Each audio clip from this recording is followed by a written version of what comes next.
Adam Ravenshollow swung down from his horse before the gates had finished groaning open, the seal of his uncle's letter still warm against his palm beneath the leather glove. Mist clung to the autumn fields behind him, low and silvered, and the manor rose out of it like a shape half-remembered from a dream. Ravenshollow, the cursed house his uncle had warned him of in 3 short lines and never explained. One window burned high in the west wing. Every other pane was dark. He pressed his hand to his horse's neck, steadying the animal, steadying himself, and crossed the gravel toward a door he had not seen since he was a boy of 11. He had not yet touched the bell when the door opened. A woman stood in the lamplight, framed by the long shadow of the hall behind her. Dark bronze travelling silk caught the flame and threw it back the colour of brandy. Auburn hair pinned high, a brass key on a black ribbon at her throat. She did not curtsy. She did not smile. "You are late, Your Grace," she said. "The house has been waiting." Adam's hand stilled on the doorframe. He filled it, shoulder to shoulder, the wood pressing his greatcoat, and he saw her note this without flinching. "And so, I am told, have I." She stepped aside. "Come in before the mist follows you." He came in. The hall smelled of beeswax and wood smoke and something older, like old parchment turned in the hand. Candles burned in a brass branch on a side table, too many for a house that received no one. Behind her the staircase climbed into shadow, and somewhere above, a clock ticked with a slow, deliberate authority that made him think of a man counting out a sentence. "Your name." His voice came out clipped, an officer's voice, the only kind he had used for 6 years on a Spanish hillside. "Cordelia Vale." She closed the door behind him. The latch fell with a small, definite sound. "My mother was your uncle's housekeeper. She is no longer living. I have kept the manor since." "Kept it how?" "Standing." She lifted the lamp. "If you will follow me, there is a document the late Duke wished placed in your hand the moment you crossed the threshold. He was very particular about the moment." Adam did not move. He looked past her at a portrait on the wall, a man in a powdered wig, but the face was turned away from the painter, a deliberate 3/4 twist that left only an ear and the line of a jaw. He had seen that portrait as a child and asked about it. No one had answered him then either. "What secret is this house keeping, Miss Vale?" She paused on the second step. The brass key swung once at her throat and settled. Her hazel eyes met his without apology. "More than one, Your Grace, but he will have them in the order the late Duke arranged for you to have them. He was a careful man. The cursed manor he left you is also a careful one." She started up the stairs without waiting to see whether he would follow. He followed. The library was warm. A fire had been laid and lit before his arrival, coals already settled, no smoke, and a single beeswax candle burned at the corner of a great oak desk.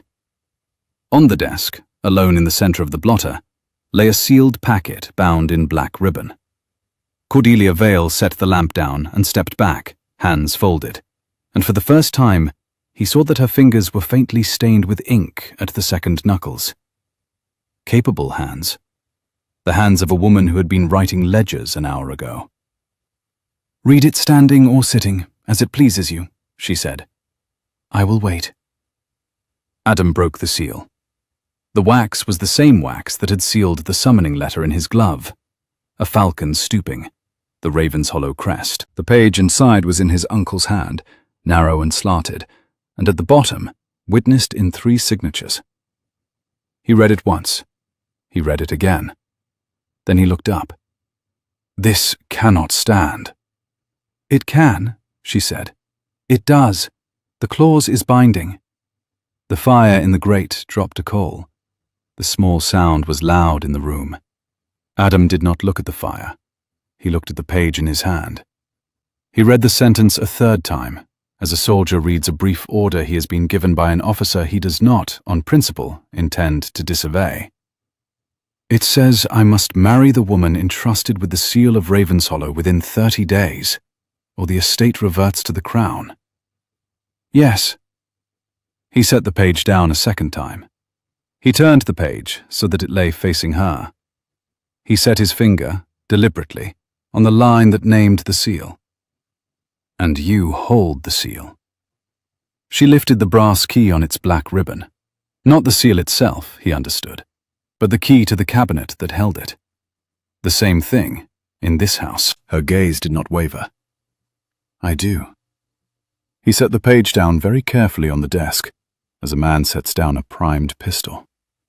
He took one step back, because he did not trust himself any closer to the woman who had just put a noose into his hand and asked him to wear it. "Miss Vale, I have ridden 3 days from Portsmouth. I have not slept. I have not eaten since Salisbury. I have not, in a decade, set foot in this house. And you stand in front of me and tell me a man no longer with us has arranged my marriage." "I tell you what is written," she said. "I did not write it." She had not moved. Her hands were still folded at her waist. The brass key on its black ribbon hung at her throat in the steady candlelight, neither hidden nor lifted. He understood, with the cold, sober part of his mind that had served him in Spain, that she had rehearsed this conversation. She had not rehearsed it once. She had rehearsed it, in the privacy of an empty library, perhaps 100 times. "Did you know of it?" "Yes." "Before tonight?" A beat. She drew a breath, neither hurried nor reluctant, the breath of a person turning over a card she had been told, 4 years ago, would one night be turned over. "For 4 years." The silence that followed was not the silence of an empty room.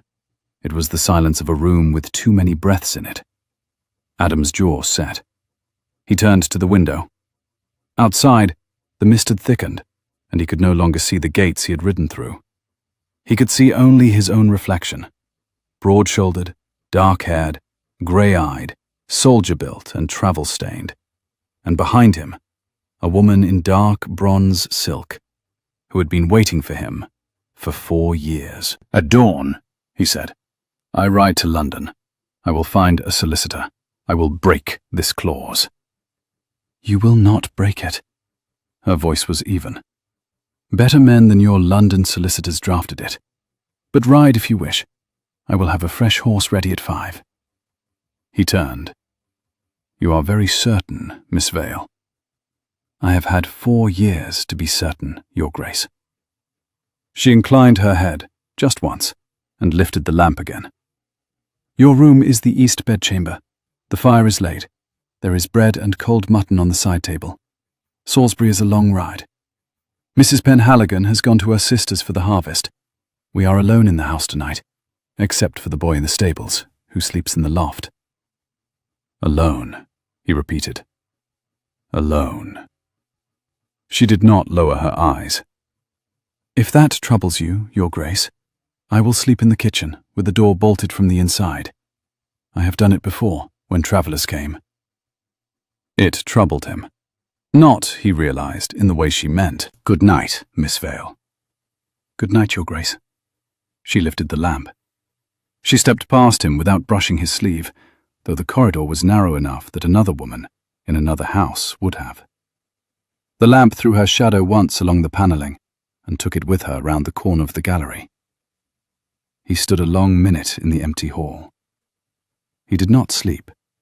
He lay above the coverlet, fully dressed, boots off but coat on, and listened to the house. It was not a quiet house. A beam ticked as the fire below it cooled. A shutter knocked once, twice, then settled. Somewhere far off, a fox screamed in the woods, and was answered by a hound he did not yet know the name of.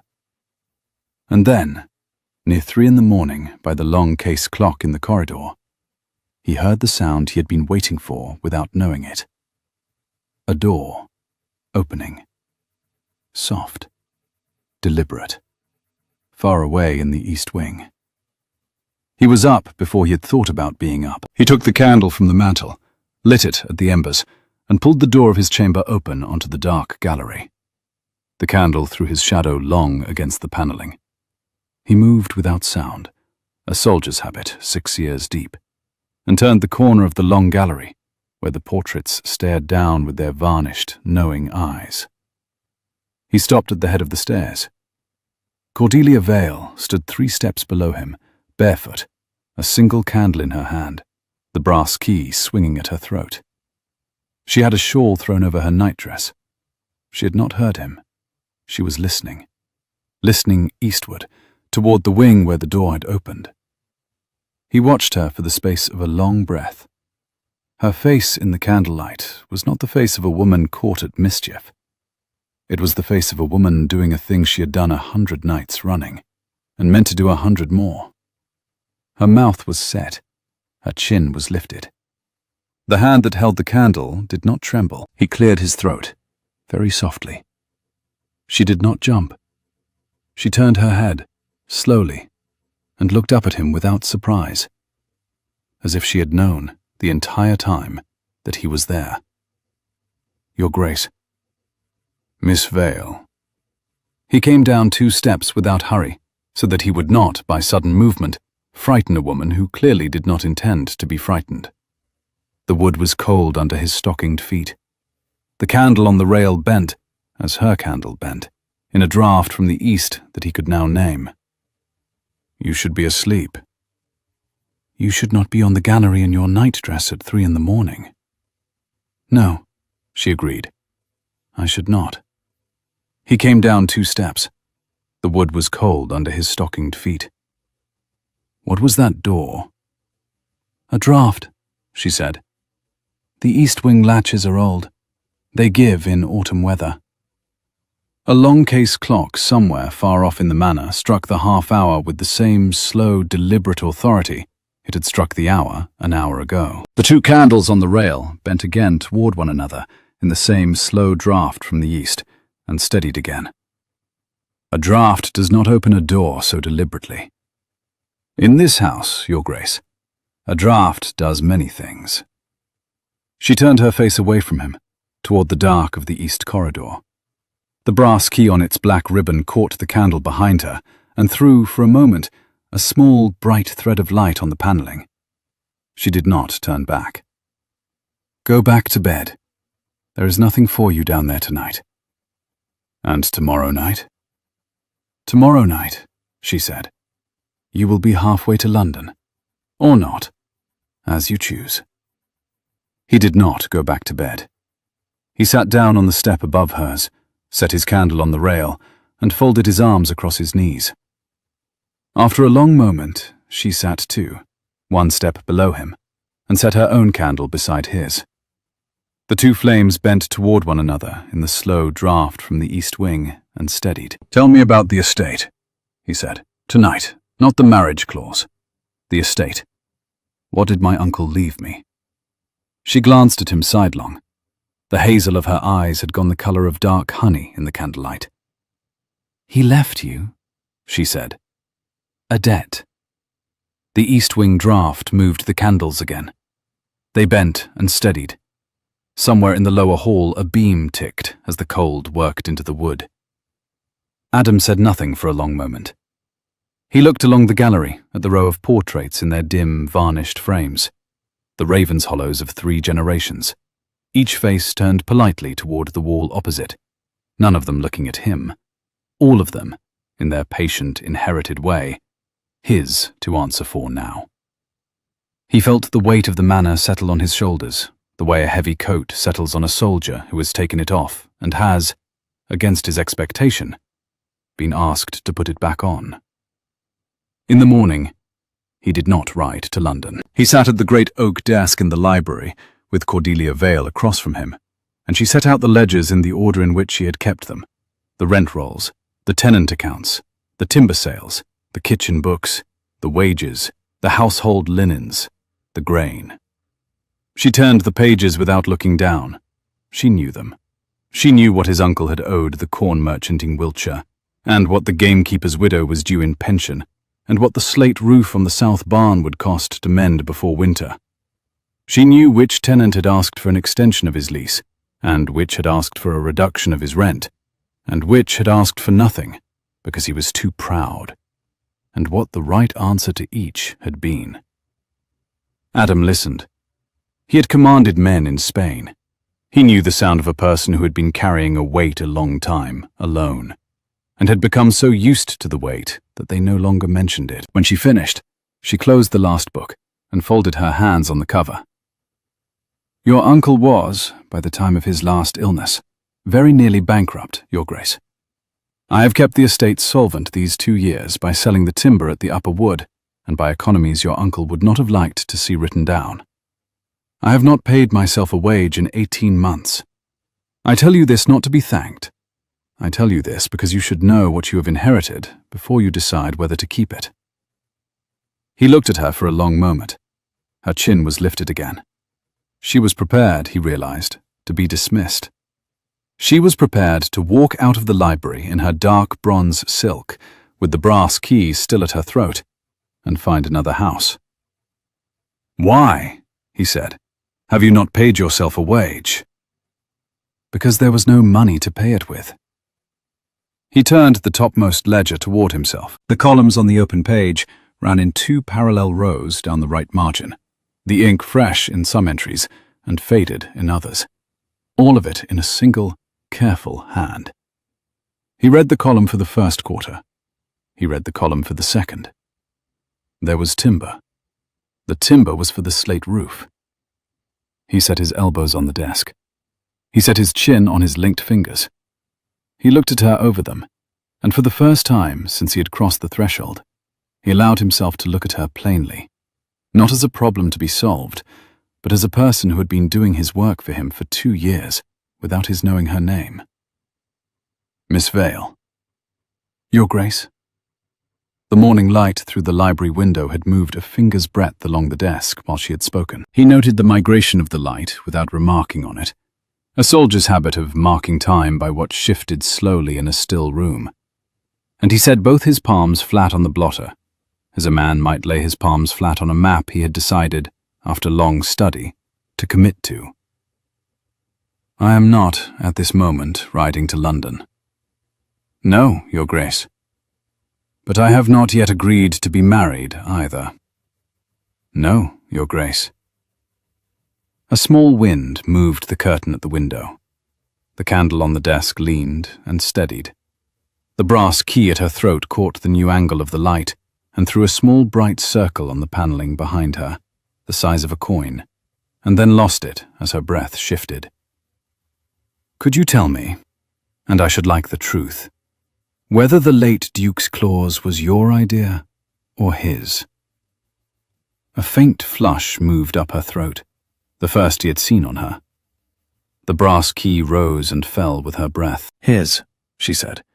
I argued against it. He was not a man who took argument well. I lost. What did you argue? That a duke should not be made to marry a housekeeper's daughter against his will, even by a clever clause. Her hazel eyes lifted to his and stayed. I argued, Your Grace, that I would refuse the seal if he tried to put it in my hand. He laughed at me. He said I was the only person in 3 counties he trusted to hold it. And then he was taken from us, 6 months later, on a Tuesday, and the seal came to me anyway. Adam closed his eyes for a moment. Thank you, he said, for the truth. The fire in the library grate had burned to a quiet, steady red. Outside the window, the autumn sun had begun to lay a low, yellow band along the home meadow, and the mist that had clung overnight to the gates was burning off in a slow, ragged retreat toward the river. I have nothing else to give you, Your Grace. He opened his eyes. You have, in fact, given me a great deal. He gestured at the ledgers. I had not understood, until this morning, what kind of house I had inherited. I am beginning to. She inclined her head. Cordelia. He used her name for the first time, deliberately, to see what it would do. It did very little to her face. It did rather more to him.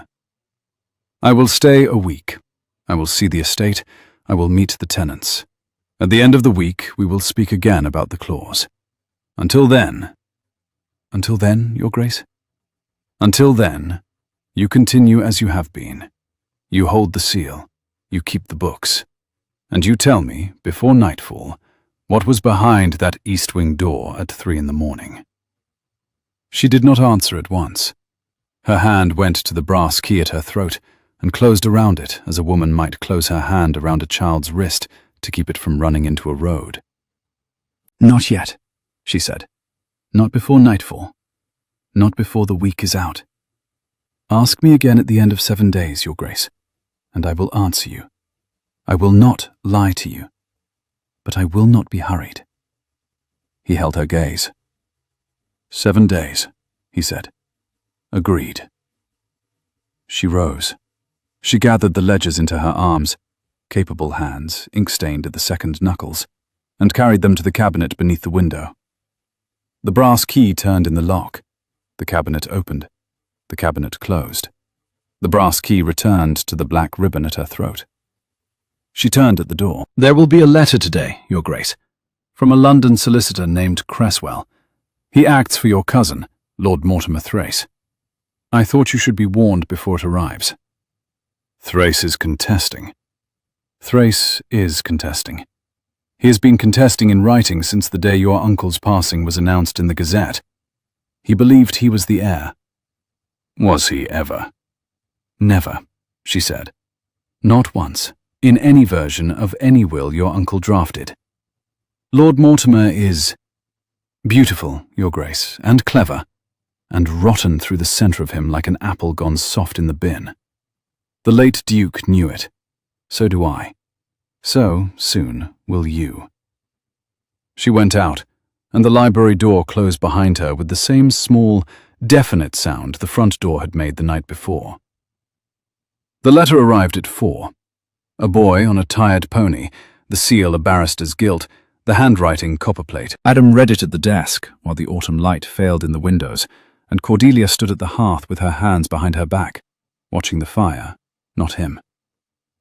"He calls the clause," Adam said, "a coercion of the late Duke's faculties." "He would." He turned the page. The barrister's copperplate ran down the second sheet in long, even lines, the work of a clerk who had been paid to make every threat look reasonable. "He requests an inspection of the will at Chancery within the month." "He may have it." A coal in the grate split with a small, dry crack. Cordelia did not turn from the fire. Adam watched her shoulders. They did not move. He had served under a colonel once who could read 3 pages of a French dispatch with that same straight-backed stillness. And he had learned, from that colonel, that stillness was not the absence of feeling, but the management of it. He intends to be present at the inspection, in person, with 2 witnesses of his own. He will be. Adam folded the letter slowly along its original creases. "You have read this letter before, Miss Vale, or one very like it." "I have read 3 like it in the last 6 months, Your Grace. Your uncle was buried in May. I have been answering Cresswell alone since June, with what counsel a Mr. Pettigrew of Lincoln's Inn, your uncle's old solicitor and friend, could spare by post. He will be ours when we go up for the inspection." She turned from the fire. "I should be glad of the help, if you mean to give it." "I mean to give it." He set the letter down. "Sit. We will draft the reply tonight." She sat. The candle on the desk between them guttered once and steadied. Outside, somewhere far across the autumn fields, a church bell tolled the hour, and in the long gallery upstairs, the long case clock answered it with its slow, deliberate authority. Adam dipped a pen. He looked across the desk at the woman his uncle had bound him to, and he found, with a small, sober shock, that he was not sorry to be sitting where he was. He drafted. She corrected. He drafted again. By midnight, the reply was sealed. By the 3rd night, he had begun to understand the rhythm of her days, and the rhythm, he was beginning to suspect, was the Manor itself, transcribed into a single woman's day. She was up before the kitchen fire was lit, because she lit it. She walked the kitchen garden at first light with a basket on her arm. She wrote the day's letters at the oak desk between 7 and 9. She rode out to one tenant or another between 10 and noon, never the same tenant twice in the same week, so that no one was favoured and no one was forgotten. She ate a small dinner alone in the morning room at 1. She kept the books between 2 and 4. She received between 4 and 6 anyone from the village who had business at the manor: the rector, the apothecary's apprentice, the smith's wife with a question about her son's apprenticeship. She dressed for the evening at 6. She dined at 7, formally, even when she dined alone, because, she said quietly when he asked, a house that kept its forms kept itself. She read in the library between 8 and 10. She went up the stairs at 10 with a single candle, and somewhere between 3 and 4 in the morning, on most nights, the east wing door opened. He did not ask again. Not yet. He had given his word for 7 days. On the 4th day she came into the library in a ruby gown. He had not expected the gown. He had expected the dark bronze silk, or the grey morning dress, or the indigo riding habit she had worn the day before to the South Fields. The ruby was a different woman, or the same woman, allowed at last. The colour caught the candlelight and threw it at her throat, where the brass key still hung on its black ribbon, and at her wrists, where lace fell over her ink-stained knuckles, and at her mouth, which she had not painted, but which looked, in that gown, as though it had been. "The harvest dinner," she said, before he could speak. "I should have warned you. The tenants come tonight. We dine in the great hall. I should have told you yesterday. I forgot." You did not forget. A small, surprised smile crossed her face and was gone. "Perhaps I did not," she said. "Perhaps I wished to see whether you would stand it." "I will stand it. Will I be required to make a speech?" "You will be required only to sit at the head of the table and be served first. Speeches will be made to you, not by you. The rector will rise. Old Mr. Halloran, the cooper, will rise, if he is sober, and possibly if he is not. The smith will rise. You will nod. You will thank them. You will ask after their wives. You will not, on any account, mention the clause." "On no account." "On no account, Your Grace. The tenants do not yet know there is a clause. They know only that you are come. They will assume, most of them, that I am to be turned out by Christmas. They will be polite to me tonight, as one is polite to a friend at her last evening before a long sea voyage." He stared at her. "You will not be turned out by Christmas, Miss Vale." "You have not yet decided that, Your Grace." He looked at her across the desk. The candle between them threw the small, bright reflection of itself in the polished oak.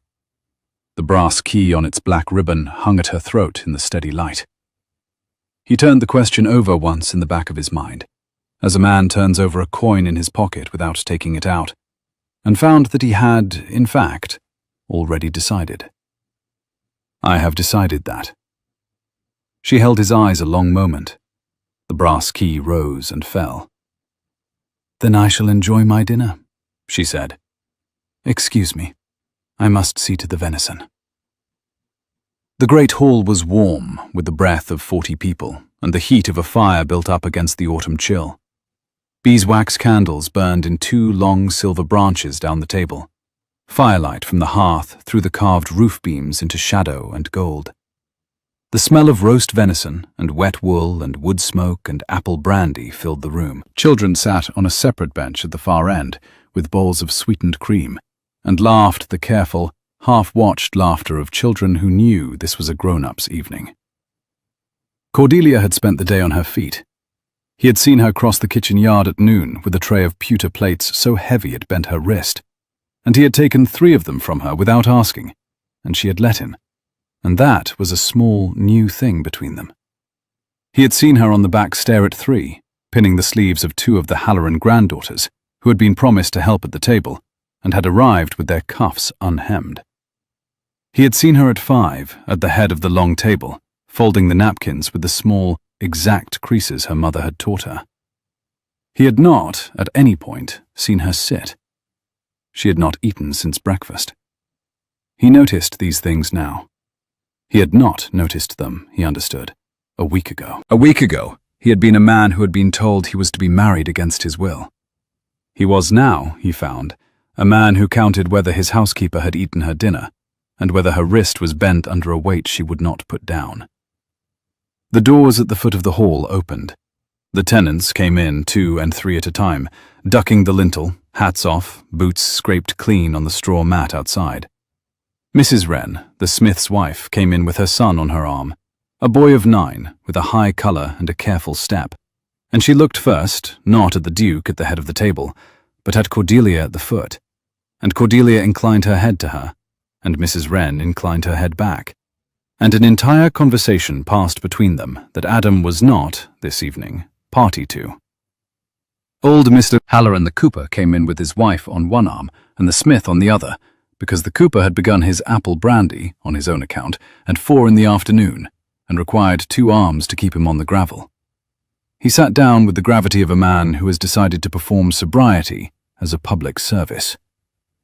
The rector came in, with damp shoulders, and the small, surprised smile of a man who had not expected to be glad of an evening, and now expected to be very glad indeed. The bailiff came in with 2 of his sons. The shepherd came in with his dog at his heel. The dog, by ancient custom, was permitted on harvest night, and lay down at once under the table at the cooper's feet, which were warm. The apothecary came in last, alone, with a small bunch of late chrysanthemums in his fist for Cordelia, which he laid on her plate without speech, and went to his seat. Adam sat at the head of the table. Cordelia sat at the foot. Between them, 34 tenants. The rector rose first. He spoke briefly and well. He thanked the new Duke for honouring the harvest table, and he thanked Miss Vale for keeping the table set through the long summer. And he sat down with the wet eyes of a man who had lost a friend in May, and was determined not to disgrace himself in October. Old Mr. Halloran, the cooper, rose next. He was not sober. He spoke for 7 minutes about a barrel he had made in 1809. The barrel had, in his telling, been the finest barrel ever cut on Ravenshollow ground, and had been bought by a Bristol merchant for an unlikely sum, and had, he had heard but could not swear to it, gone on to sea in the hold of a frigate. He paused after the frigate. He had lost the thread. He looked along the candles to Cordelia, whose face was composed into the expression of polite interest she had, on her father's knee, learned to wear through sermons, and he found his thread again. The barrel, he said, had been made of timber from the upper wood. The very wood, ladies and gentlemen, the very wood that this lady, at the foot of the table, had had cut in the spring to mend the slate roof on the south barn, and a finer use no honest tree had ever been put to, and he would say so to the king, if the king ever had the wit to ask him. The smith's wife, who was seated beside him, took his elbow at the 8th minute and helped him into his chair with a tenderness that suggested she had done it before. The hall laughed, gently, the way a family laughs at a known story. Adam laughed too. He did not, until that moment, understand that he had been admitted. Then the smith rose. He was a short, square man, with hands the size of small spades. He looked down the long table, past the candles, past the venison, to the woman at the foot in her ruby gown. "Miss Cordelia," he said, "begging your grace's pardon. I'll say it to her, for I've said it to no one else." Adam inclined his head. "Say it, Mr. Wren." "My boy were down with a fever last March, when the late Duke were taken bad, and the whole house were turned over. There weren't a doctor to be had in 3 parishes, for they were all at the Manor. Miss Cordelia rode over at midnight with a pot of something her mother had taught her to make, and she sat with my boy till morning, and she rode home at 5. My boy's in this hall tonight, sat by his mother, and he is alive, and I will not forget it." He turned his big square face to Adam. "You've a good woman in this house, your grace. I hope you know what you've got." He sat down. The hall did not laugh this time. The hall was very still. Adam looked down the long table at Cordelia Vale in her ruby gown. Her hands were folded in her lap. Her chin was lifted. The brass key was hidden inside the high lace of her collar tonight, but he knew exactly where it lay against her throat, and he knew exactly the rise and fall of it now. "Mr. Wren," he said. The hall heard him without his needing to raise his voice. "I am beginning to." The smith inclined his head. The smith's wife folded her hand over her son's. The boy, who had been told that an introduction would be required of him and had been practicing his bow since Tuesday, half rose, half bowed, and sat down again with the abrupt grace of a child who had remembered, just in time, that he was supposed to be small. The rest of the dinner ran as such dinners run. The venison was carried in and carved. The apple brandy went round. Mrs. Wren passed Adam a small dish of pickled pears she had brought herself, in case, she said with the particular matter-of-fact courtesy of a woman who fed her family from a single hearth. The Manor's pears had not, this autumn, taken kindly to the cellar. Adam, who had not eaten a pickled pear in 11 years, took two and praised them. The smith's wife relaxed visibly into her chair, as though a small private exam had been passed. The bailiff's eldest son, who was 16 and had never in his life sat at a duke's table, knocked over a cup of small beer in the second hour and turned the colour of a winter sunrise. Cordelia, without rising from her own chair, made a small gesture to the maid at the sideboard. A fresh cloth was laid over the spill in a single, quiet movement. The boy was permitted to pretend nothing had happened, and he ate his venison afterwards with the cautious dignity of a small ambassador. A girl of 12, in a fresh apron, played 3 carols on a small fiddle from the corner, the third one badly, and was applauded harder for the third than for the first 2 because she had attempted it. Adam asked her name. She told him. He asked her, gravely, whether she would do him the honour of playing the same 3 at the next harvest, in better weather. The girl, who had been told all her life that she was a serious child, and had not, until that moment, been spoken to as a serious adult, blushed to the line of her hair, and promised that she would. Her mother, 2 seats over, set down her cup very carefully, as a woman does when she does not wish to be seen taking a moment. The shepherd's dog under the table moved, by some private migration, from the cooper's feet to Adam's, and laid its grey muzzle on his boot, and went to sleep. Adam did not move his foot for the better part of an hour. Cordelia, at the foot of the table, saw this. She did not remark on it.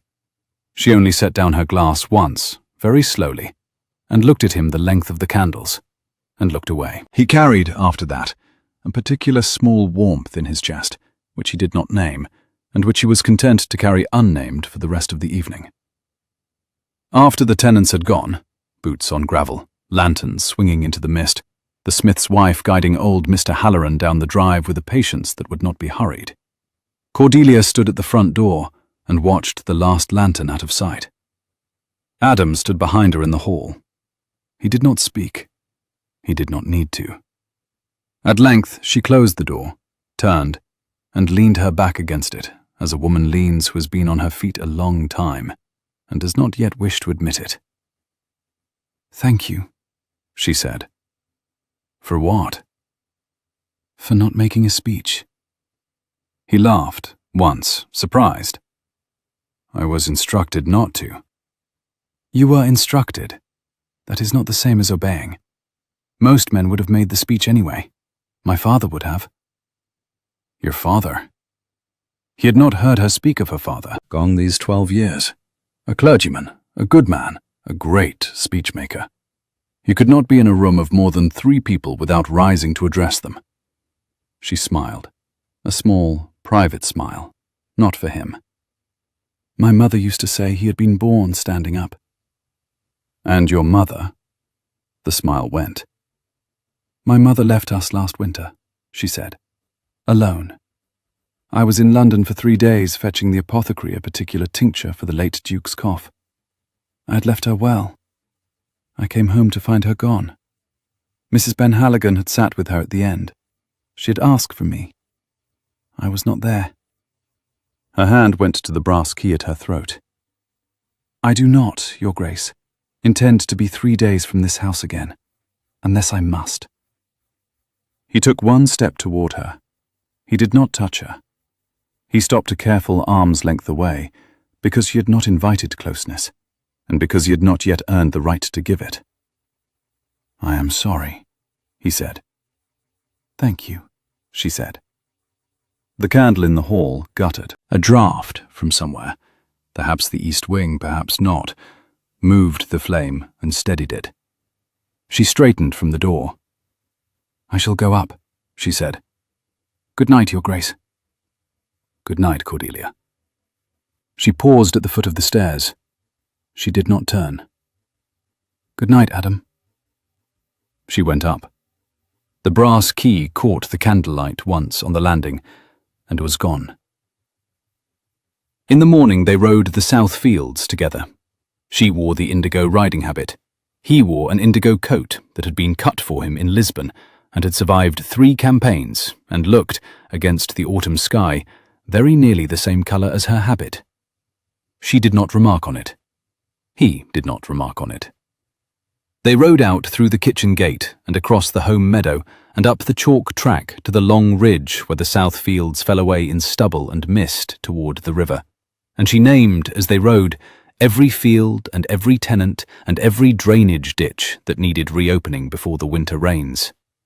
He listened. Now and then he asked a question. Her answers were short, exact, and never embroidered. He had served under colonels who could not give a clearer brief. At the top of the ridge, they stopped to breathe the horses. The mist had thinned into a low, silvery scarf over the river. A heron rose from the reeds and flew, slow and grey, against the slow, grey sky. Cordelia turned her face to the wind. The hood of her habit had fallen back. Her auburn hair caught the cold light. There, she said, pointing. The line of the willows. That is where your uncle's land ends. Beyond the willows is Thrace's. A small wind off the river lifted the loose strand at her temple. She did not put it back. The mare under her shifted her weight in the cold and was still. Thrace owns the next estate. He owns 3,000 acres bordering yours. He has wished for 10 years to own 3,500. The home farm. The home farm. The West Wood. The mill. Yes. Adam looked along her pointing finger to the line of willows. He was a soldier. He understood ground. He understood why a man with 3,000 acres would want the 500 that gave him the river, the wood, and the mill. He will not have them, he said. She lowered her hand. She looked at him. No, she said. He will not. They rode home slowly. The horses dropped to a walk of their own accord at the head of the chalk. The mist had lifted entirely from the river and lay now only in the small folds of the lower fields, like a hand laid across a sleeping shoulder.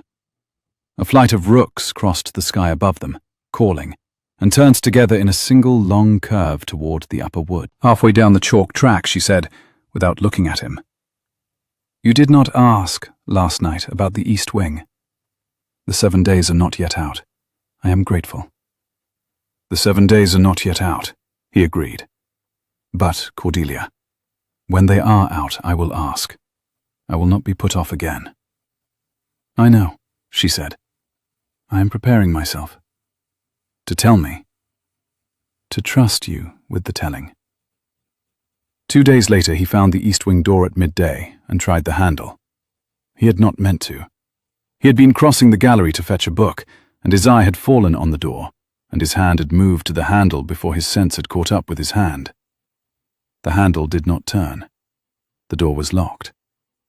The lock was new, a good London lock set into old oak, and it had been set there, he could see by the bright brass, within the year. A step behind him. He turned. Cordelia stood at the head of the gallery with a small jug of water in her hand. He had time to see the jug, and the napkin folded over its mouth, and the small loaf of bread on the tray she carried under it. He had time to understand, before she spoke, that she had been carrying food. Your Grace. Cordelia, I asked you to wait. I was not trying. My hand. He stopped. He would not lie to her. My hand was. Forgive it. She set the tray down on a side table. She came along the gallery to him. She did not look angry. She looked, for the first time since he had known her, frightened. Not of him, of something behind the door. 3 more days, Your Grace. I asked for 7. You owe me 3. The hand that had held the tray was not quite steady now. She had set the tray down a moment too late to hide it. He saw the small tremor of the napkin over the jug, and he did not, in courtesy, look at it directly. You owe me, he said quietly, the truth. I will pay it, on the 7th day, not before, I beg you. She had never used the word beg. It struck him harder than he expected. He let his hand fall from the door. 3 days, he said. 3 days. She picked up the tray. She turned. She walked, quite steadily, back along the gallery and down the servants' stair, and she did not look behind her to see whether he watched her go. He watched her go. That afternoon a carriage came up the drive without warning. Adam was in the south field with the bailiff when the boy came running. A black and gilt carriage, 4 horses, 2 men inside besides the gentleman. The gentleman had given his name at the gate. The gentleman was Lord Mortimer Thrace. Adam was at the Manor in 11 minutes. He came in through the kitchen door, mud on his boots, his indigo coat dark across the shoulders with the autumn rain that had begun on the ride home, and he found Cordelia in the great hall, facing his cousin alone. Lord Mortimer Thrace was, as she had said, beautiful. He was Adam's height, and very nearly Adam's build, but where Adam was soldier-built, Thrace was tailored. Narrow at the waist, where Adam was broad, fine-boned at the wrist, where Adam was heavy, fair-haired, where Adam was dark. His eyes were the pale blue of a winter sky over a frozen lake. He smiled when he saw Adam come in. The smile did not touch his eyes. "Cousin," Thrace inclined his head. The pearl pin in his cravat caught the dull grey light from the high windows of the great hall and threw it back the colour of a winter pond. "I had hoped to find you at home. I was beginning to fear I would have to take my tea with Miss Vale unsupervised." "Lord Mortimer." Adam did not bow. He did not move from the doorway. The mud on his boots had begun to dry in the warmth of the hearth at his back. He could feel the weight of the indigo coat across his shoulders, heavy with rain, and he did not, at that moment, regret any of it. "You are uninvited." "I am family." "You are uninvited." Thrace's smile widened a degree. Behind him, 2 men in plain dark coats stood with their hats in their hands and their eyes on the floor. Solicitors' clerks, Adam judged, brought as witnesses to whatever Thrace had hoped to provoke. "Cousin, I have come a long way in foul weather. I have come to satisfy myself, on behalf of the family, that the late Duke's affairs are in proper hands. I have heard, I will not say from whom, that a certain housekeeper's daughter has been keeping the books." "You will not," Adam said evenly, "refer to Miss Vale as a housekeeper's daughter in my hall again." Thrace's pale eyes narrowed. "Forgive me. I had not understood how the wind blew." "You understand now." "I do." Thrace turned a degree, so that he could include Cordelia in the small, polished smile. "Miss Vale, you are very fortunate in your champion. I trust you have not exerted yourself." Cordelia did not move. Her chin was lifted.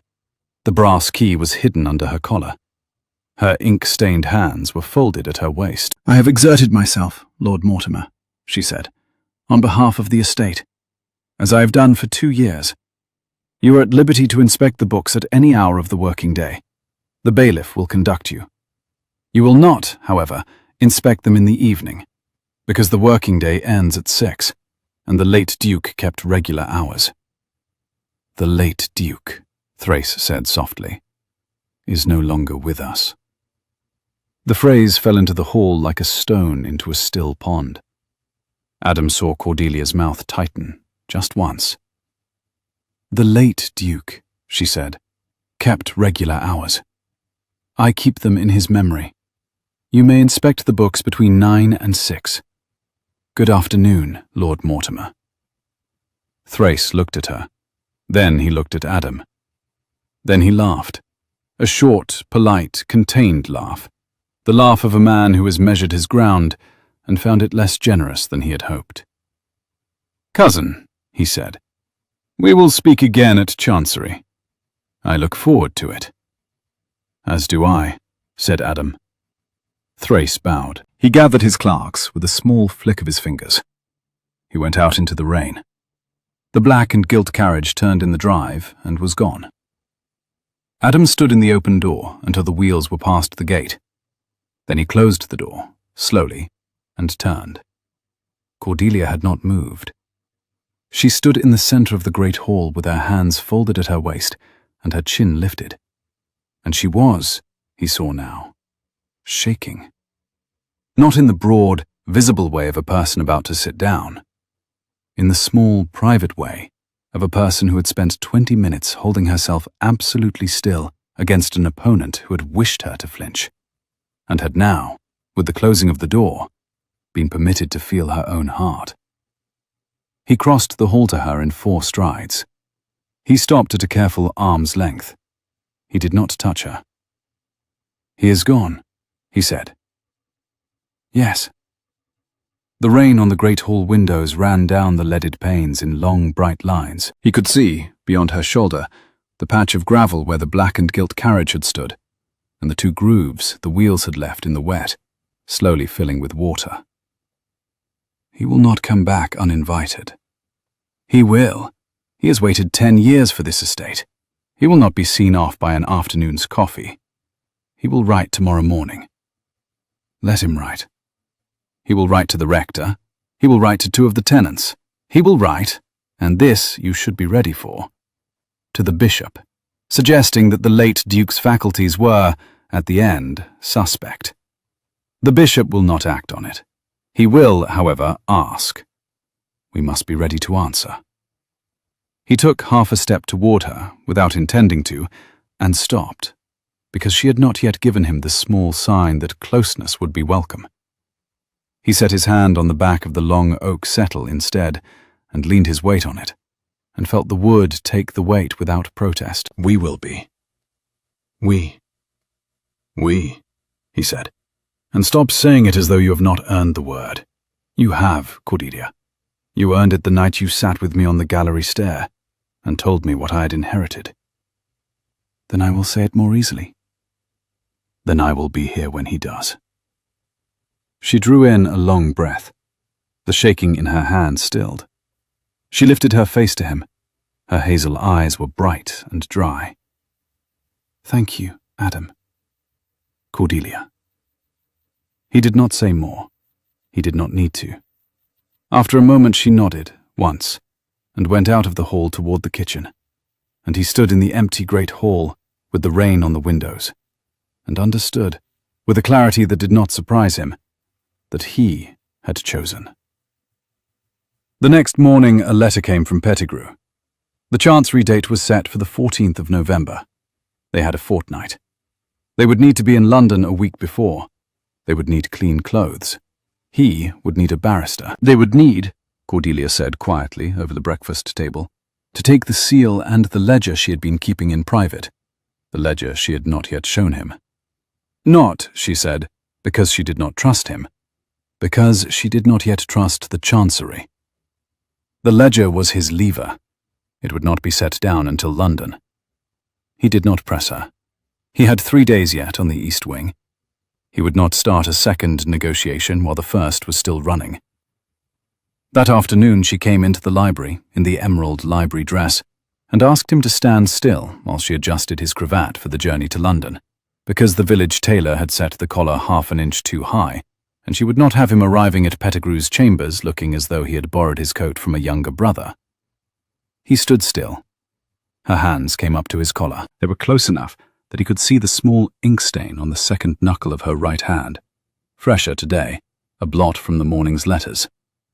Close enough that he could smell the lavender she kept in the linen press.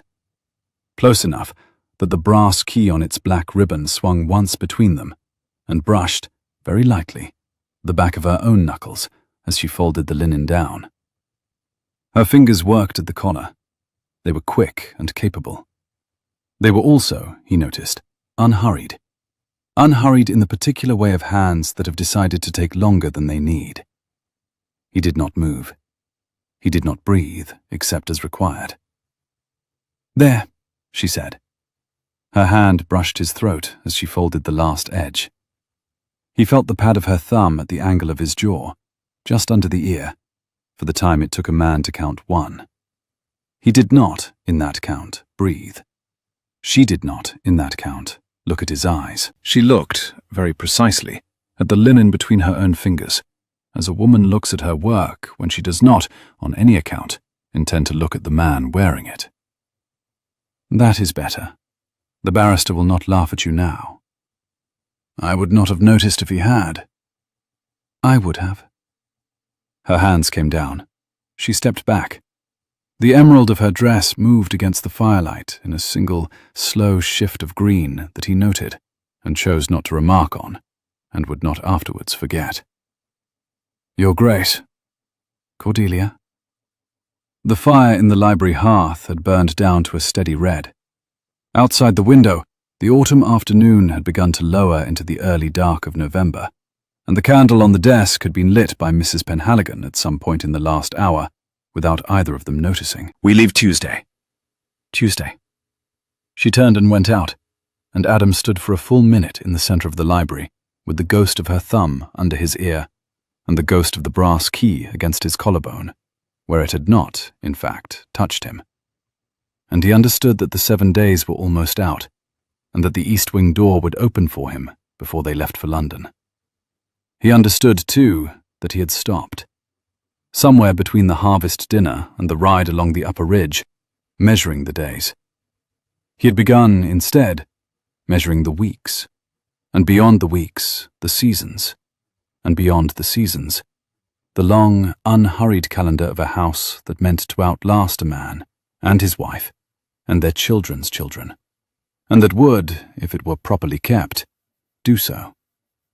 The thought did not alarm him. It steadied him, in the way the long ridge above the south fields had steadied him on the morning he had first ridden it with her, the ground falling away in a slow grey curve toward the river, and a heron rising, and a woman beside him in an indigo riding habit, naming what was his. It opened the next dawn. He had risen at 4, unable to sleep, and had walked the gallery in his shirt sleeves with a candle. He had not, this time, gone toward her room. He had gone past it, deliberately, toward the east wing. He had stopped at the locked door. He had not tried the handle. He had simply waited. At 4:15, he heard her soft step on the back stair. She came up with the tray, fresh bread, a covered dish, a small pot of honey. She came along the gallery without seeing him, because he had set his candle down on the floor behind a chair and stood in the panelling shadow as a soldier stands. She set the tray down. She drew a key from the bunch at her waist. She fitted it to the lock. The door opened. She stepped through. She did not see him. She closed the door behind her, but she did not, this time, turn the key. Perhaps because her hands were full, perhaps because the 7th day had begun, and some part of her had decided. He waited the count of 50. Then he came forward, soundless. He laid his hand on the door. He pushed it open. The east wing was not what he had expected. He had expected dust sheets, stale air, a closed-up nursery, perhaps a sick room. He found instead a narrow passage cleanly swept, a small flight of steps down, and at the bottom of the steps a door that opened onto a covered walkway he had never known existed, a roofed gallery running along the kitchen garden wall toward the gatehouse at the foot of the orchard. The walkway had been built, by the look of the joinery, long before his uncle's time. The boards underfoot were waxed. A line of small unlit lanterns hung from hooks set into the inner wall at intervals of 5 paces. For a person who walked the route, he understood, in dark weather, without wishing to carry a candle, that could be seen from the manor windows. He counted the lanterns as he passed them. 7. 7 small private lights, hung for a use the rest of the world had not been told about. He followed the walkway. He did not announce himself. At the gatehouse door, he stopped. Inside, two voices. "You are late this morning, Cordelia." "The Duke is up and about. I had to wait." "He has not found out." "He nearly did. 3 days ago. He tried the gallery door. I made him promise to wait until the 7th day. The 7th day is today." "Then he will know by tonight." "He will know in the next quarter of an hour. He is behind me on the walkway. I heard his foot on the second step." A long silence. Then the second voice, younger than Adam had expected. A man's voice, but a young man's, perhaps 19, with the faint betraying tremor of someone trying very hard to keep his fear out of his throat. "What will he do, Cordelia?" "I do not know yet, Tobias. But I think he will not turn you out. You have said that before. This time I think I am right." Adam pushed the door open. The gatehouse was a single, low-beamed room with a clean fire and a small bed in the alcove, and a table laid with the bread and honey Cordelia had carried from the kitchen. A shelf above the bed held a row of well-thumbed books, a Latin grammar, a Greek primer, a thin volume of Cowper, a thick one of Gibbon, a folio of pencil drawings tied with a leather thong. The wall opposite the fire was hung with 3 studies in chalk: a kestrel in flight, a stoat in winter coat, the line of the upper wood from the gatehouse window, drawn with a hand that had been allowed to teach itself over years, and had taught itself well. A young man stood at the far side of the table. He was tall and slight, with auburn hair a shade darker than Cordelia's, and hazel eyes the same color, and a face that was not yet quite a man's face. He was healthy. He was clean. He was terrified. "Your Grace." Cordelia turned without surprise. She had heard him on the walkway. She had told the young man as much. "May I present my brother, Tobias? He is 19 years old. He has lived in this gatehouse since he was 12. Adam looked at her. He looked at the young man. He looked at her again. "Your brother?" "My half-brother. My father's son, not my mother's. Born to a woman in the village who would not name him. My father took him at 3 days old. My father was lost to us when Tobias was 7, and my mother, who had every right to turn him out, did not. She raised him in this house until he was 12. Then your uncle took an interest, and we judged it safer to move him to the gatehouse, and to let the village believe he had been sent to a cousin in Bristol. He has been here, with my mother and me, for 7 years. He does not leave the orchard. He reads. He draws. He is being prepared for a life he cannot yet have." "Why?" Adam said carefully. "Could he not have it?"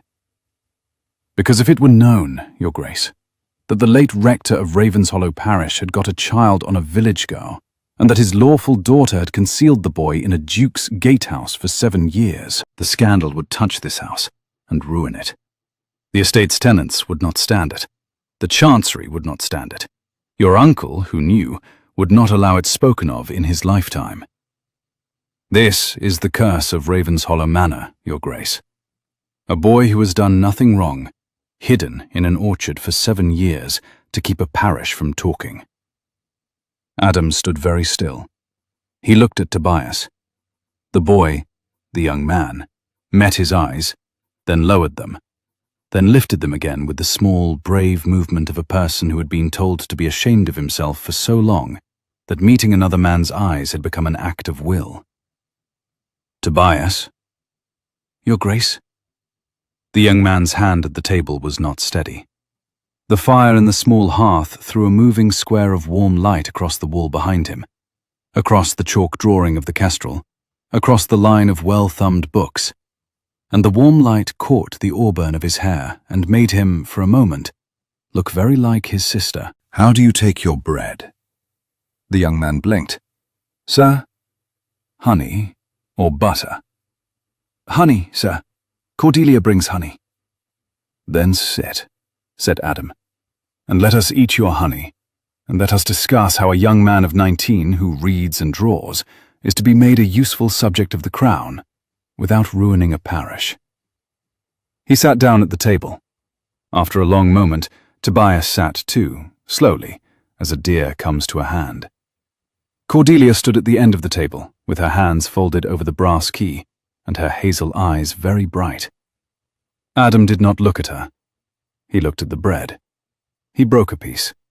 He passed it to Tobias. "There is," he said, "a small property near Bristol. My uncle's, now mine. A house, a paddock, a kitchen garden, and 100 acres of indifferent grazing. The tenant farmer who has it now is 60 and wishes to retire to his daughters. The house has a name. It is called Holloway. If a young man of 19, a Mr. Tobias Holloway, were to take up residence there in the spring, and were to write to me, his cousin, from time to time about the grazing, I do not see that any parish would have a thing to say." Tobias's hand stopped halfway to the bread. Cordelia did not move. Adam heard her breath catch and steady. "Mr. Tobias Holloway," she said. "It is a good name," said Adam. "It is no one's name. It will be his." The young man set the bread down. He looked at his sister. He looked at Adam. His mouth opened. It closed. He looked at his sister again. Then, with the slow, deliberate movement of a person performing a thing he had not, until that moment, believed himself permitted to do, he reached across the table and shook the new Duke's hand. "Thank you, sir." "You are welcome, Mr. Holloway." Cordelia turned her face to the small fire in the gatehouse hearth. She did not, Adam saw, intend to be seen weeping. He looked away from her, courteously, and ate his bread, and did not speak again until she was ready. Tobias, after a long while, found his voice. It was a steady voice, considering. "I have been told, sir, all my life, that I am not to be spoken of." "You are spoken of now," said Adam, "in this room, by your sister and your sister's husband-to-be, and we will between us decide what is and is not to be told outside it. You have done nothing wrong, Mr. Holloway. The world is sometimes ungenerous to people who have done nothing wrong. We will be careful for you. That is all." Tobias looked down at the bread in his hand. He looked up again. "Sir, may I ride? There is a cob in the stable I have watched from this window for 3 years. I have never sat on him. Cordelia would not let me, in case I was seen on the upper field." Adam considered. "After the Chancery hearing in November, you may sit on him at first light, in the home meadow, with a groom who can hold his tongue. After Christmas, when you have moved to Holloway, you may sit on any horse in any field at any hour of the day or night you please. Will that do for now?" "Yes, sir." The young man's mouth moved as though he had a great deal more to say, and had not yet rehearsed any of it. He settled, in the end, for, "Thank you, sir." "Eat your bread, Mr. Holloway." He ate his bread.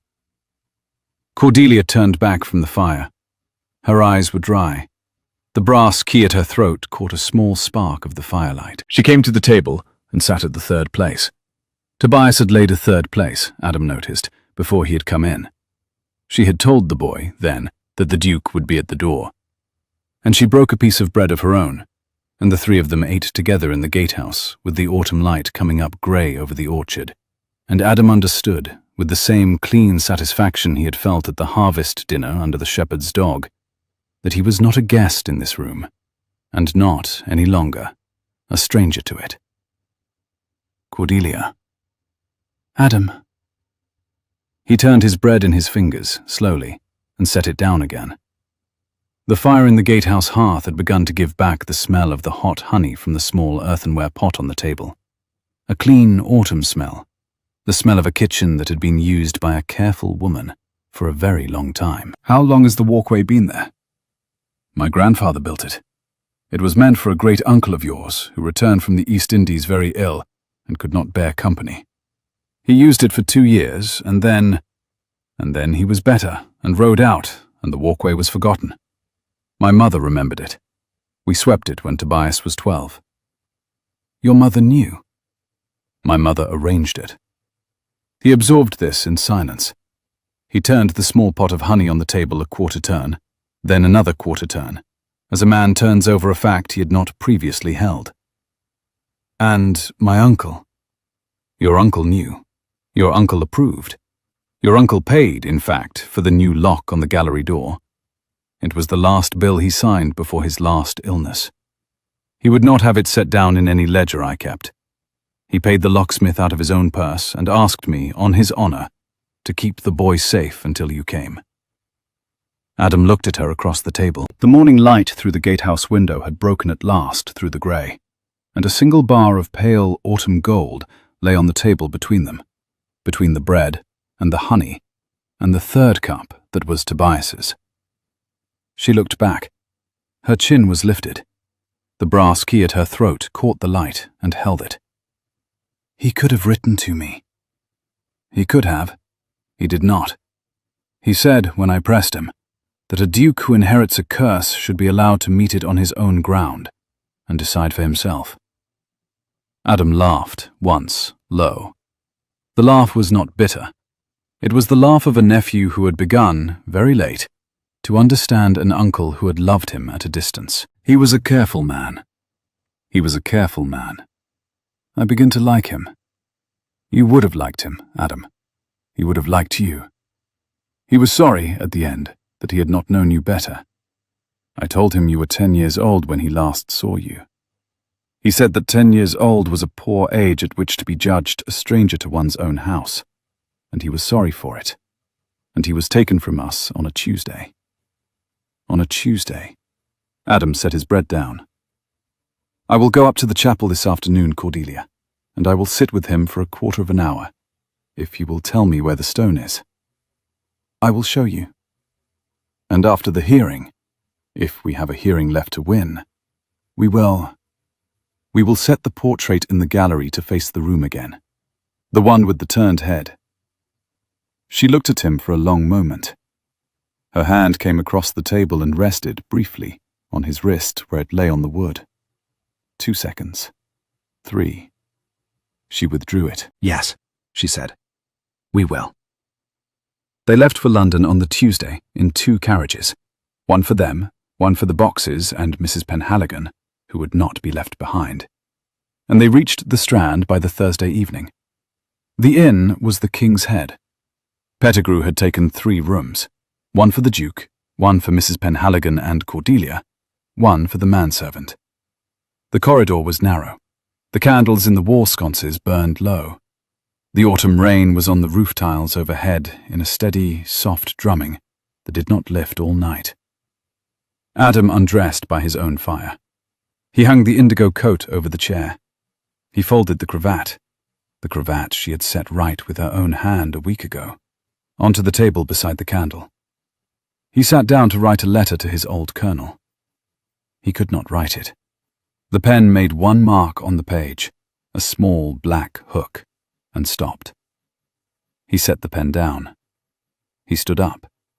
He paced to the window. The window looked out on a slate roof and a chimney pot, and beyond, the dark spire of a church he did not know the name of.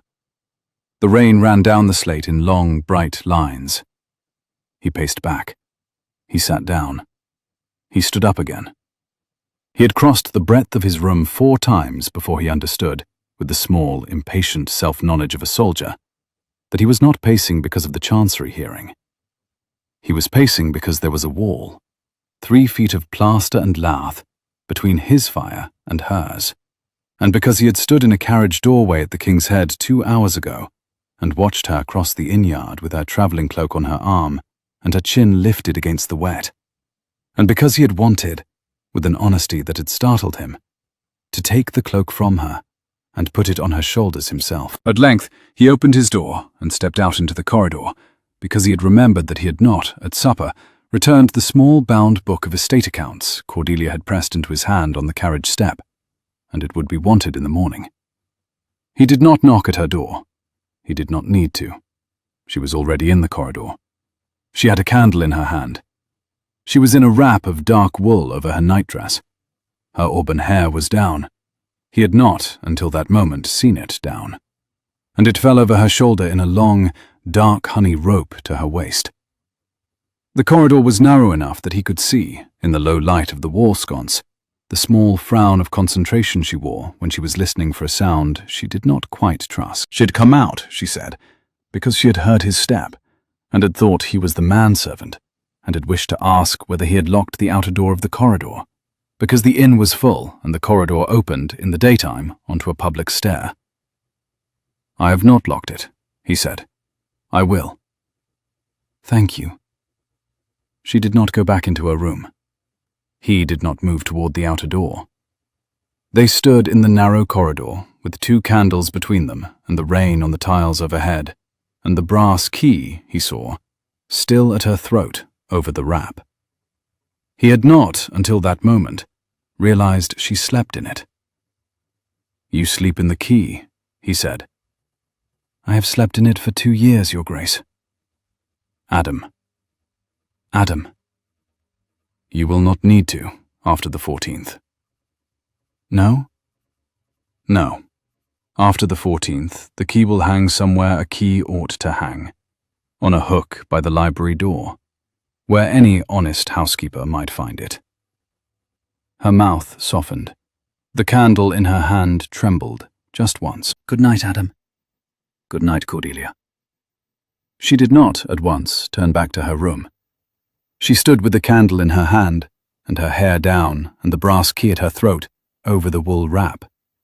And she looked at him, in a way that was not yet a question, and was not yet an answer, and that asked him only to look back. He looked back. The rain on the tiles overhead was steady.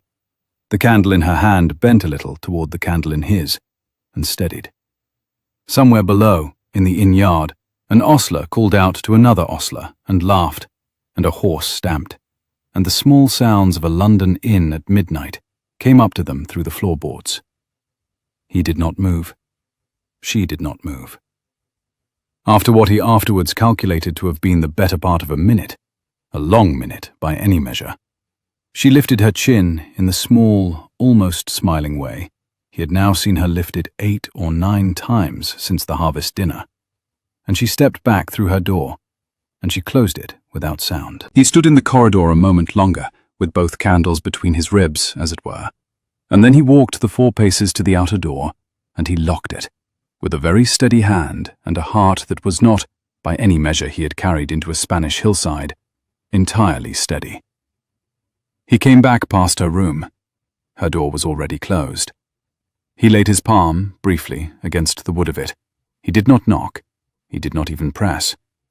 And then he went to his own room and slept, against expectation, the deep, clean sleep of a soldier on the eve of a battle he intended to win. The clerk at Chancery on the Friday morning was a thin man with a kind eye and a powerful grasp of what was, and was not, irregular in a will. He read Pettigrew's draft. He read Thrace's counter. He read the marriage clause. He laid down his pen, looked over his spectacles at Adam and Cordelia, and Pettigrew sat in a row across his desk, and said quietly, "I see no reason to hurry the inspection. I see, in fact, several reasons to set the date back a fortnight. The 14th is unsuitable. I propose the 28th. Lord Mortimer's witnesses will keep." Pettigrew bowed. Adam inclined his head. Cordelia did not move. Outside, in the cold court, the autumn wind threw a flurry of fallen leaves against the window, and Adam understood, with a small, clean satisfaction, that they had bought another 14 days, and that 14 days, in the hands of Cordelia Vale, was a long time. They drove back to Ravenshollow through the night. The carriage lamps threw 2 yellow pools on the dark road. Mrs. Penhaligon slept upright in the corner, with her bonnet over her eyes. Cordelia sat opposite Adam. Her hands were folded in her lap. Her face was turned to the window. He watched her for a long time without speaking. At a milestone past midnight, she turned from the window and met his eyes. "You are staring, Your Grace." "I am." "I know. Forgive me. I do not require forgiveness for it. The wheels of the carriage went over a rut. The lamps swung. Mrs. Penhaligon did not stir. Cordelia's hand came across the small space between them and rested, briefly, on the back of his wrist, where it lay on his knee. 2 seconds. 3. Then it withdrew. Adam. Cordelia. I should not have done that. I am glad you did. She looked at him a moment longer. Then she turned her face to the window again, and the carriage carried them home through the autumn dark. They reached Ravenshollow at 2 in the morning. The mist had come down again over the home meadow. The gatehouse was dark, Tobias would be asleep, and the manor showed one lit window in the west wing, where Cordelia had left a lamp burning for Mrs. Penhaligon's stair. Adam handed the older woman down. He handed Cordelia down. The grooms led the horses away. The driver took the carriage round to the coach-house. The three of them came up the gravel together to the front door. Mrs. Penhaligon went straight up the front stair to her own room, with a brisk good night. Adam and Cordelia stood for a moment in the hall. The fire had been banked. A single candle burned on the side table. The portrait in the long gallery, somewhere above them, was watching the wall as it had watched it for 50 years. I will go up, Cordelia said. I will see you up. She did not refuse him. They went up the stair together. At the head of the stair, they turned along the gallery toward her room. Halfway along, she stopped, because her foot had caught on the edge of a rug, and she put out her hand to steady herself. And his hand was there. He did not let go of it. She did not take it back. They stood for a long moment with their hands joined on the gallery, the portraits watching the opposite wall, the brass key at her throat, catching the candlelight in a small, steady gleam. He had carried her hand without thinking. He had not, he now noticed, intended to put it down. Your room, he said quietly. Yes. He raised her hand. He turned it. He pressed his mouth, very briefly, to the inside of her wrist, where the pulse ran under the thin skin, and he set the hand down again. Good night, Cordelia. Good night, Adam. She went into her room. He did not move from the gallery for some time. When at last he went to his own door, he found that he was smiling, and that he had not smiled, in that particular way, for a great many years. They prepared for the Chancery hearing through the second week of November, as a regiment prepares for ground it has chosen. Cordelia copied the relevant pages of the household ledgers into a fair, clean hand, 3 evenings running, by a single beeswax candle at the great oak desk in the library, while Adam sat across from her and read aloud the passages of Pettigrew's brief he wished her to know by heart. She knew them by the second reading. She corrected him, twice, on a date. He was not insulted. He was, in a private way he did not yet share, proud. On the Sunday before the journey, she walked with him to the chapel in the home meadow and showed him the stone of the late Duke. The stone was plain. The lettering was sharp and new. Adam stood with his hat in his hand for a quarter of an hour without speaking. When at last he spoke, it was to thank his uncle, very quietly, for the trouble he had taken on a nephew he had scarcely known. Cordelia stood 3 paces behind him and did not interrupt. The autumn light through the chapel window threw a long yellow square across the flagstones at his feet. A robin sang once in the yew outside, the small, bright, sober song of November, and was answered by another robin further off, and the chapel was as quiet after that as it had ever been. They left for London on the Monday morning at first light. The carriage was the same.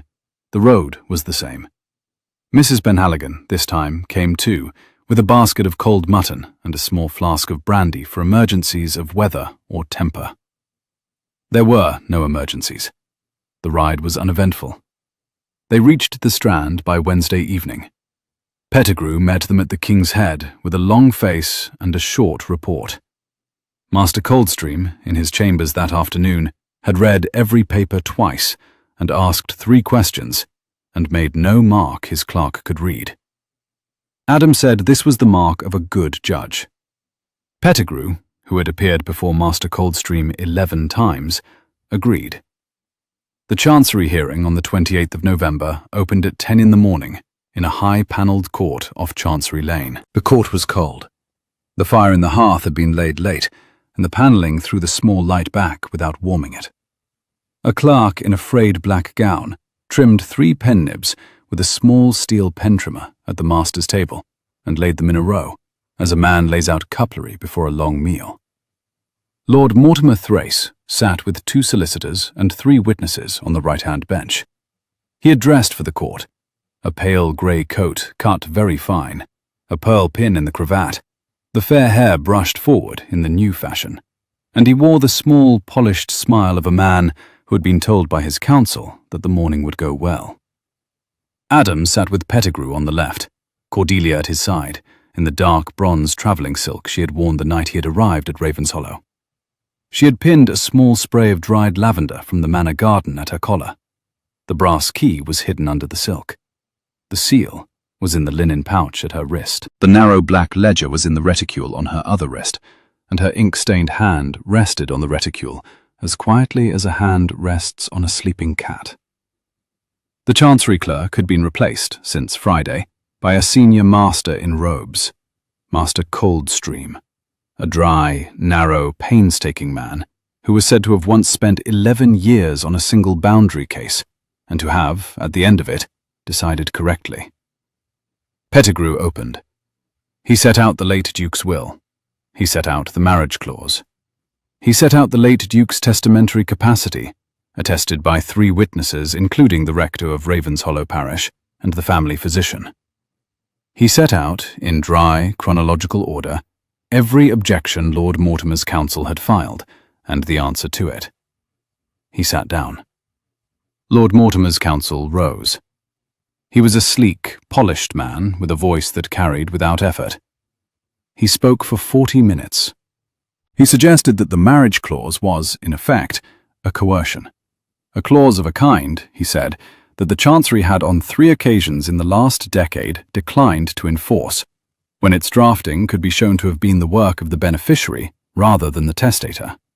He cited the 3 occasions. He read the relevant passages. He suggested that Miss Vale, the woman entrusted with the seal, had exerted, in the late Duke's last months, an undue influence, that she had been the only person present at the drafting of the codicil, that she had been the witness to 2 of the 3 signatures, that her hand was visible in the marginal notes. He suggested, delicately, with the air of a man pained to suggest it, that certain irregularities in the household accounts during the late Duke's final illness might bear examination, and that the absence, from the public ledgers, of any wages paid to Miss Vale herself for the last 18 months was, taken together with the size of the estate she would shortly come into by marriage, a coincidence of a kind that the Chancery had been known to find suggestive. He sat down. The pearl pin at Lord Mortimer's throat caught the light from the high window.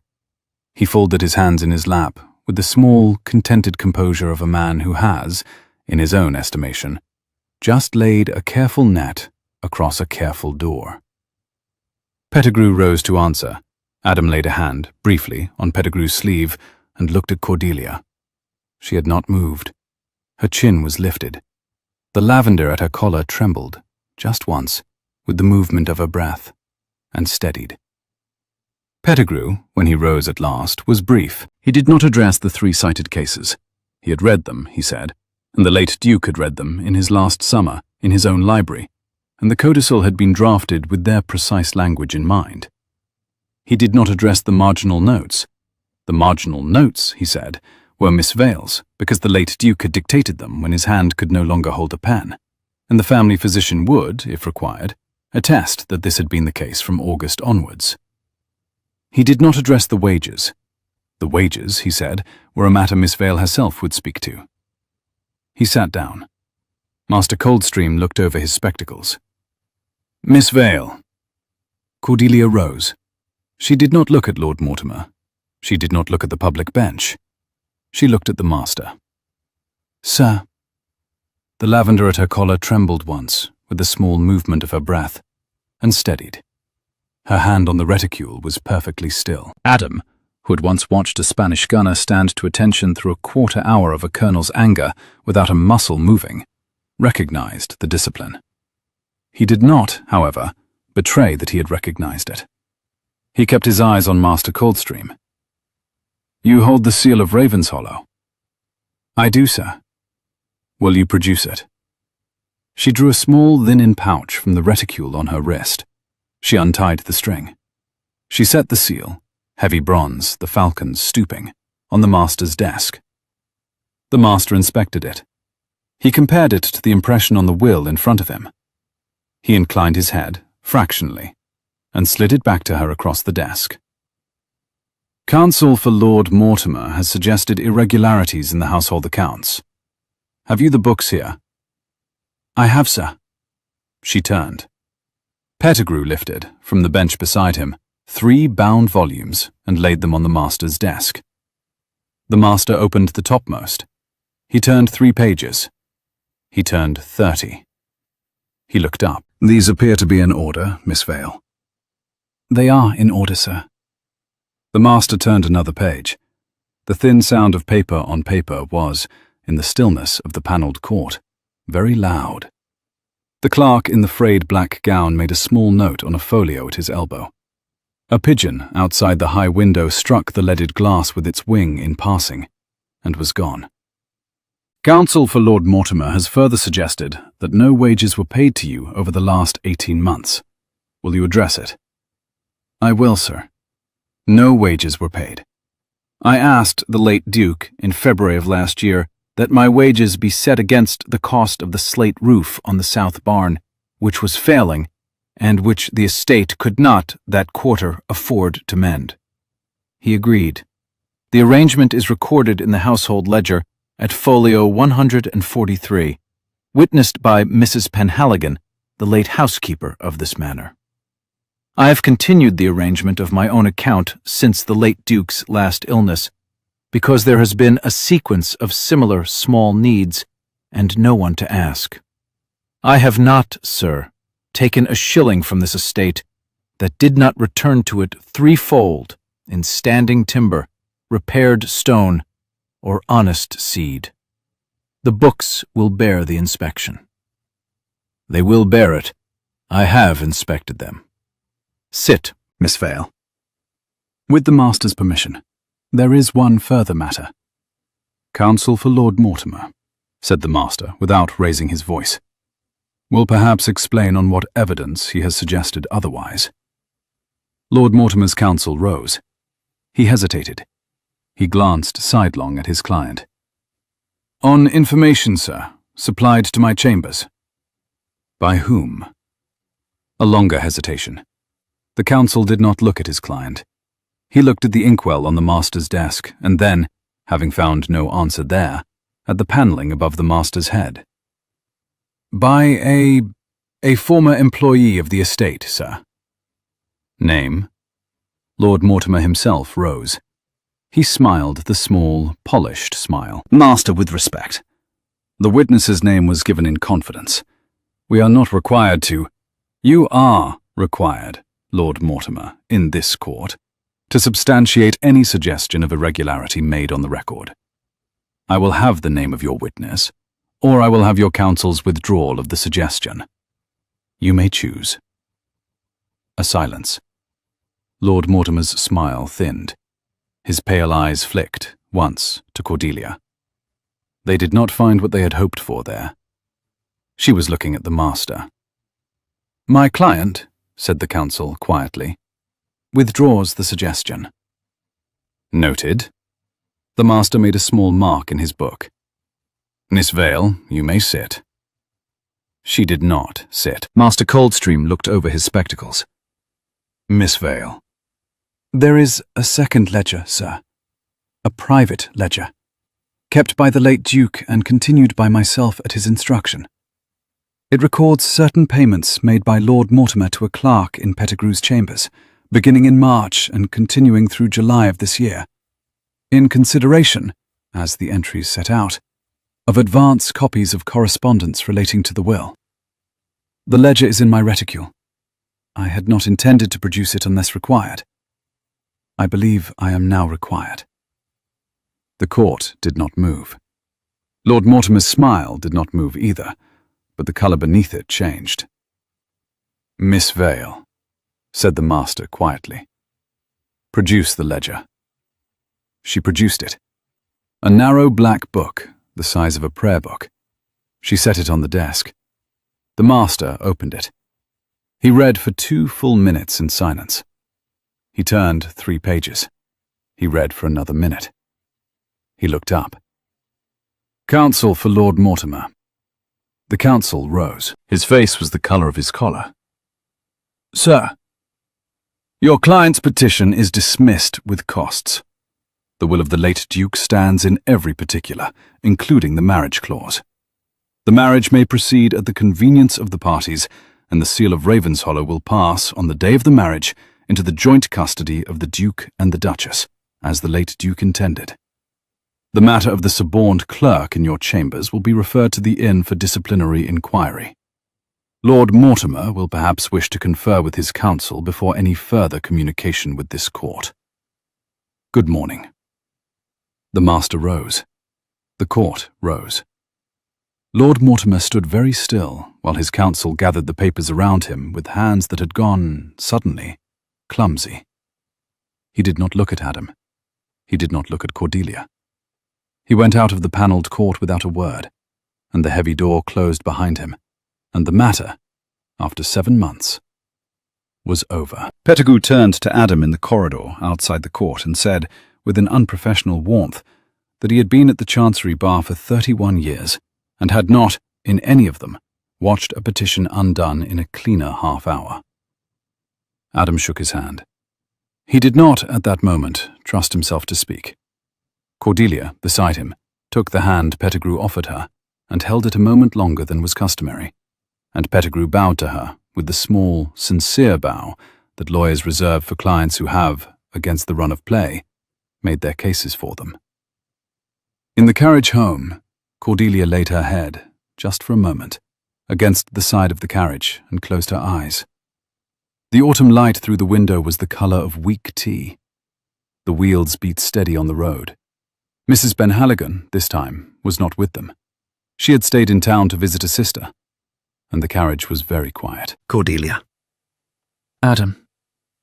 The carriage lamp in its bracket above the door swung gently with the road. The light it threw across her face moved with it. A slow, yellow stroke, then shadow, then yellow again. And he watched the light on her cheekbone, and the tired hollow under her eye, and the small, new line at the corner of her mouth that had not been there in October. And he understood, without being told, what 18 months of carrying a black book under a pillow looked like in the face of a woman who did not, on principle, complain. "You had that ledger in your reticule from the moment we left Ravenshollow." "I had it, in fact, in my reticule from June." She did not open her eyes. "I have carried it on my person at all hours since the day I copied the last entry. I slept with it under my pillow. I bathed with it in a covered basket beside the tub. I would not have produced it unless he forced me. He forced me." "He did." "Good." She opened her eyes. She turned her head on the carriage cushion and looked at him. The carriage went over a stretch of bad road. The wheels jolted. She did not look away. He did not either. After a long moment, he leaned across the small space between them and set his mouth very gently on hers. She did not pull back. She set one hand lightly against his jaw. The brass key, in the dim of the carriage, brushed his knuckle as it had brushed her own knuckle in the library a fortnight ago. Her mouth was warm. The wool of her travelling cloak smelled of lavender and wood smoke and the cold autumn air of the inn-yard. Her hair, pinned high for the court, had loosened in 2 places at the temple, and one strand fell against his cheek as she leaned into him, and he felt, with the small, exact attention of a man who had spent the last 2 months noticing everything about her, that she was no longer shaking. The kiss was brief. It was decided. It was not the kiss of a man who had been overwhelmed. It was the kiss of a man who had, after due consideration, made a choice and intended to stand by it. When he drew back, he did not draw far. Their foreheads touched. He could feel her breath against his mouth. "I have wished to do that," he said quietly, "since the harvest dinner." "I have wished it," she said, "since the second night." He drew back another small fraction so that he could see her face. The carriage lamp moved its slow yellow stroke across her cheek again. Her eyes were open now, hazel gone honey in the low light, and they did not look away from his. The second night. "When you sat with me on the gallery stair and asked me about the estate and not the marriage." A wheel went over a stone. The carriage lurched and steadied. Neither of them noticed it, except in the small adjustment of his hand at her shoulder. "Cordelia." "Adam." She kissed him this time. Her hand stayed against his jaw. The brass key swung between them and was, for the first time, not the most important thing in the carriage. Outside, the autumn fields rolled past in a slow grey blur. The carriage carried them home. They were married 3 weeks later, on a clear, cold morning in the small parish church at Ravenshollow, with the rector officiating and 40 tenants in the pews, and Mrs. Penhaligon weeping discreetly in the second row, and Tobias, Mr. Holloway now, by every paper that mattered, standing as Cordelia's brother, in plain view of the congregation, because Adam had said quietly that he would not have his wife married out of a back door of her own family. The rector had agreed. The parish, to its faint surprise, had agreed too. Old Mr. Halloran the cooper had said, sober for once, that he had always supposed there was a cousin somewhere, and the matter had been considered settled. Cordelia wore amber, the colour of late autumn light through a leaded window. The brass key was not at her throat. It hung, that morning, on a hook by the library door at the Manor, where she had put it the night before with her own hand, because she had said, quite seriously, that a wife should not be married in a key. The night before the wedding, Adam had taken her, by the hand, into the long gallery. The portrait of his great-grandfather had hung for 50 years, with its face turned away from the painter. He had asked a London restorer, the week after the Chancery hearing, whether the turn was original to the canvas, or whether the canvas had been turned in the frame at some later date. The restorer had unframed it carefully on a Tuesday, and reframed it on the Wednesday. And the face of a young man with grey eyes and a soldier's jaw, had come round to look out of the gallery, as it had been painted to do. He had not told Cordelia. He had wished her to find it. She found it now. She stopped in the middle of the gallery. She lifted the candle. She looked up. The grey eyes of his great-grandfather looked back. The room was warm, with the breath of the beeswax candles burning, as they had burned every night for 50 years, in the brass branch on the side table. Outside, the autumn dark pressed against the windows. Adam. He wished, Adam said quietly, to be looked at, I think, after all. She did not turn from the portrait. The brass key, still at her throat that night, for the last time, caught the candlelight. Adam. Cordelia. The candle in her hand bent in a draught from the high gallery window and steadied. The beeswax candles in the brass branch on the side table, the candles that had been lit every night for 50 years by a sequence of hands she had been the last of, bent with it and steadied with it. The grey eyes of his great-grandfather looked down out of the new-faced portrait. The long gallery did not move. It had been waiting, in its own slow, patient way, for a long time. I love you. He came to stand behind her. He set his hand at her waist. He did not turn her to face him. He spoke at her ear. I love you, he said. I have loved you since the morning you set out the ledgers and told me the estate was bankrupt and asked me, with the lift of your chin, to dismiss you. I will love you, Cordelia, when there is no estate, and no chancery, and no portrait, and no key. I will love you in the kitchen garden in February with the frost on the cabbages. I will love you in the south field in August with the wheat coming in. I will love you, Cordelia Vale, in every weather this house is ever asked to stand. She turned in his arm. The candle in her hand tipped just a little. He caught it. He set it down on the side table beside the brass branch. He took her face in both his hands, and he kissed her under the eyes of his great-grandfather and the steady light of 40 years of beeswax, and the long gallery, which had seen a great many things in its time, and concealed most of them, saw this one, and let it stand. 6 months later, it was spring at Ravenshollow. The home meadow was green to the willows. The orchard at the foot of the kitchen garden was in full white bloom. Pear and apple and a single old cherry, which had not flowered in 3 years and had decided, this year, to flower for everyone.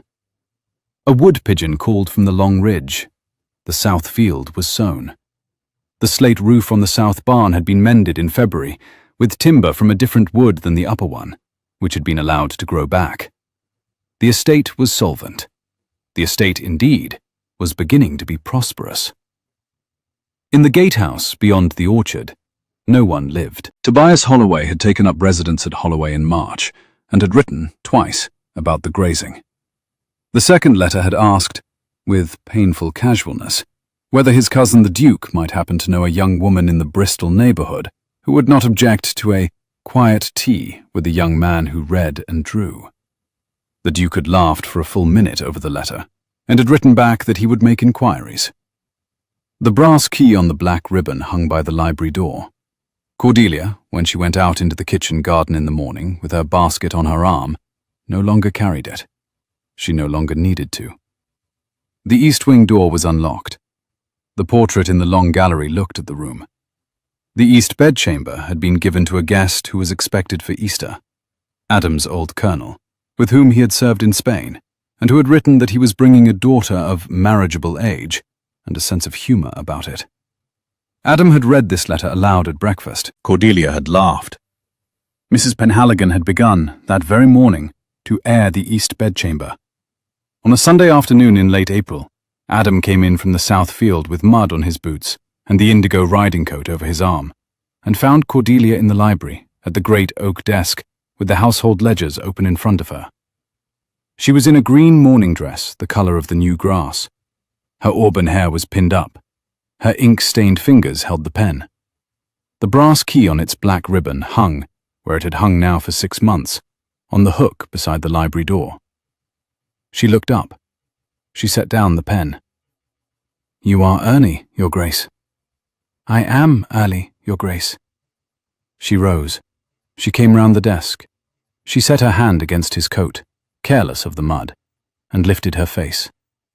He kissed her, briefly, and set his forehead against hers. "The south field is sown." "I heard."